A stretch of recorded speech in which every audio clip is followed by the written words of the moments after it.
ঠোঁট ফেটে গেছে, চোখ কালচে দাগ পড়ে গেছে এবং তার সামনে একটা সাইনবোর্ড ঝুলানো। সাইনবোর্ডে কি লেখা আছে? সাইনবোর্ডে লেখা আছে I are good with my wife. আমার বউয়ের সাথে ঝগড়া করছি। ওকে, দেখি সে কেন ঝগড়া করলো, কি কারণে ঝগড়া করলো, কেন তার নাক ফাটলো, আমরা একটু তথ্যটা নিই। কাইন্ডলি আসবেন, সামনে আসেন। আপনার নাম কি?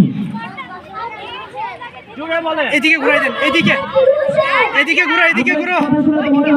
এই স্যার এদিকে ঘুরাই দেন, এদিকে এদিকে এদিকে ঘুরাই দেন। আপনার কিভাবে আপনার ওয়াইফের সাথে আপনার ঝগড়া লাগলো বা তর্ক করলেন কেন? ভাইয়ারা আপনারা কি করতেছেন?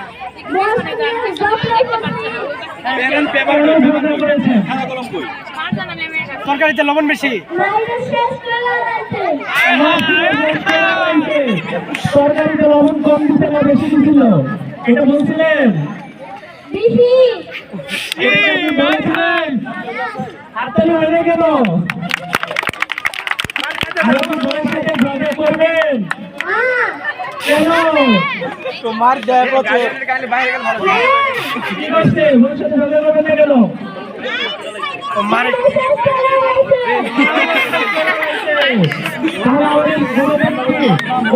আপনার নাম কি? কোন ক্লাস? সেকশন? এই সামনে চলো, এই সামনে চলো। এই